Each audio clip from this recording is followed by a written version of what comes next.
But you were saying about Todd McFarlane. Do I think it's better that he get a writer or what? Oh, do you think when you have a case like that, where you have an artist who may be a good concept person and maybe really great, visually or whatever, but maybe his writing or story skill set isn't, maybe, up to par? Do you think it's better to like maybe that person should,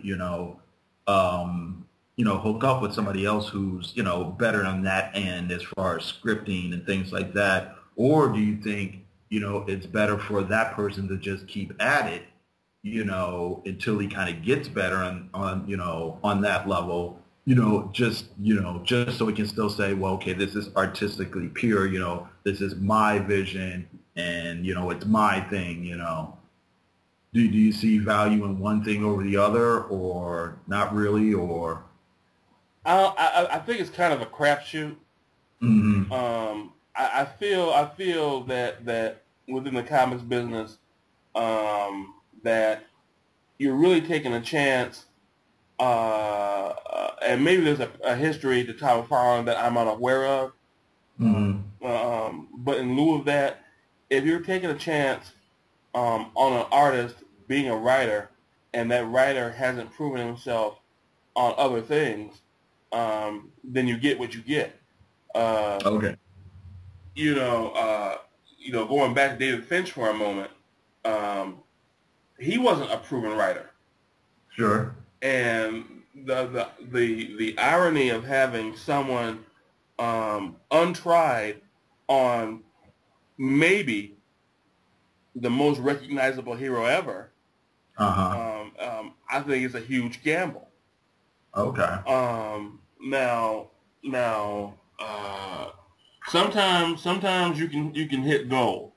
Uh, Sure. you know, Frank Miller has shown that. Sure. But I think I might be wrong on this. I think Frank Miller has had some work published as a writer. It may not be to anything major, Hmm. but I believe I have read that he has, as they say, cut his teeth on other stuff before he got on to Daredevil. Okay. But assuming he didn't, maybe that was the one shot at oil that comics actually got right. Okay. I'm almost in spite of themselves. Uh, Okay. Well, I was going to bring up, I mean, from that exact same time period, you had John Byrne doing the Fantastic Four, as well, mm-hmm. And I think a lot of people ended up comparing, reassessing who did what when he was working with Paramount. Chris Claremont, right? Because after a while, before he left the comic, he was getting like co-plotter credits, before he left the X-Men. You know what I mean? Well, And that could then, that could that could go back. That could go into the whole storytellers thing.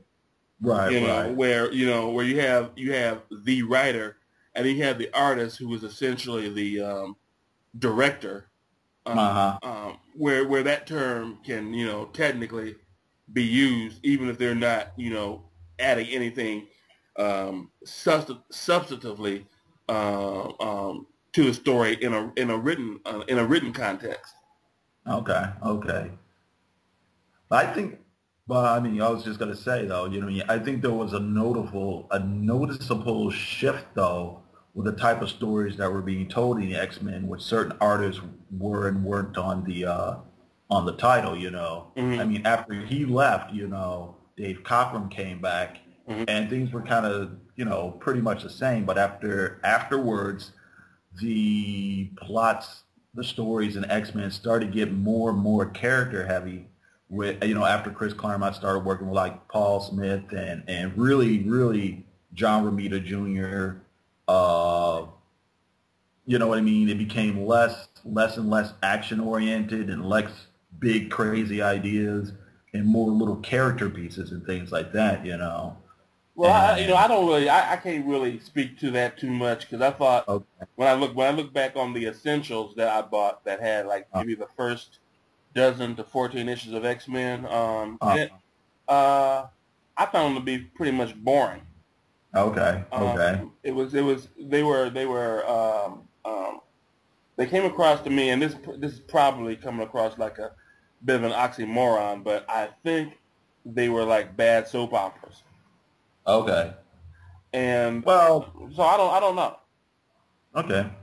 Okay, that's for, well, the X-Men always kind of was a soap opera. I mean, I think a lot of that was by design, you know. But I was just bringing it up just in case, or not just in case, but just on the tip of the whole thing of artists, you know, being writers and artists being guys coming up with stories. You know what I mean? Hmm. So I was just trying to throw that out there as a, you know, just another little food for thought or whatever, you know. You know, Right. sometimes you have things where, like we're saying, some artists are, can make that leap, you know, and be really good at writing, and other artists, you know, maybe they're better off, you know, just sticking to the visuals, you know. Yeah, I'm not certain on this, but I would guess, given my feeling about Chris Claremont now, is that John Byrne was probably a writer that if I didn't like, I would at least like better than him. Okay. I, Chris just I'm trying to think. There is an exception, uh, and it escapes me right now. The Avengers Annual. There Okay. was an Avengers Annual he had done, and I thought that it was pretty good. As you were saying, it was basically character driven. It wasn't very action heavy, and a little bit of my opinion is colored by the fact that I'm a huge Michael Golden fan. Like a Golden fan. Yeah. Okay. But yeah, that's I don't know. I believe that might be the exception that proves the rule, or however that Mm. goes. But to go back to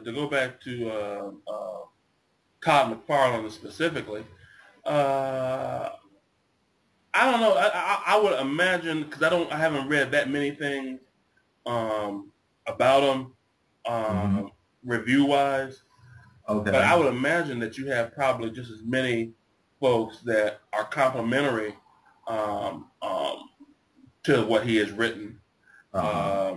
as you have folks that um, um, are less than complimentary Okay. to what he's written. Um, um, going back uh, uh, to the art centric base of this conversation, though, and talking about Todd in that context. Sure. Uh, Todd was never one of my favorites. Okay. From when I first found out about him to his most recent stuff. Uh, uh, he his but having said that, um, there were things that I noticed through the years that kind of panned out for him, kind of worked out for him. Hmm. Back way back when he was doing one of the Earth 2 titles. They weren't called that, but I know. I'm remembering them as being characters that were from Earth 2. I think Right. it was either Justice Society or All Star Squadron, Okay. and he had drawn an adult Robin. Hmm. And right off the bat, one of the things that I noticed, even though the art didn't impress me to say the least, as I noticed that he had a flair for drawing capes, Okay. and he didn't necessarily he didn't draw them like quote unquote correctly, Hmm. but he drew them with a certain panache. He drew them with a certain style that fast forward, you find that would come out to benefit him later. Okay. Okay. Because that's practically Spawn's calling card Sure, sure. unofficially, you know. And I don't know. I just have seen things. My respect for Todd is more a respect that I have for him as an entrepreneur, more so Okay, than an artistic person. okay. Uh, Because I was gonna say, there's a lot of people out there who would really love it if that, Todd got back into like, drawing comics full time, on a regular basis. I mean, would you put yourself into that camp or? no, no, no. Oh, He can stay on the writer or storyteller end or inker or colorist or whatever he does. oh, I don't need to see him pick up a pencil again. oh no. Um, I would be interested in seeing him do a project though that he would finish. Not a big long thing, but I would be interested in seeing him do something and put his all back into it. well, I'll tell you like this. Well, hold on to that thought because I want to bring something up before it jettisons my mind. Okay. Um,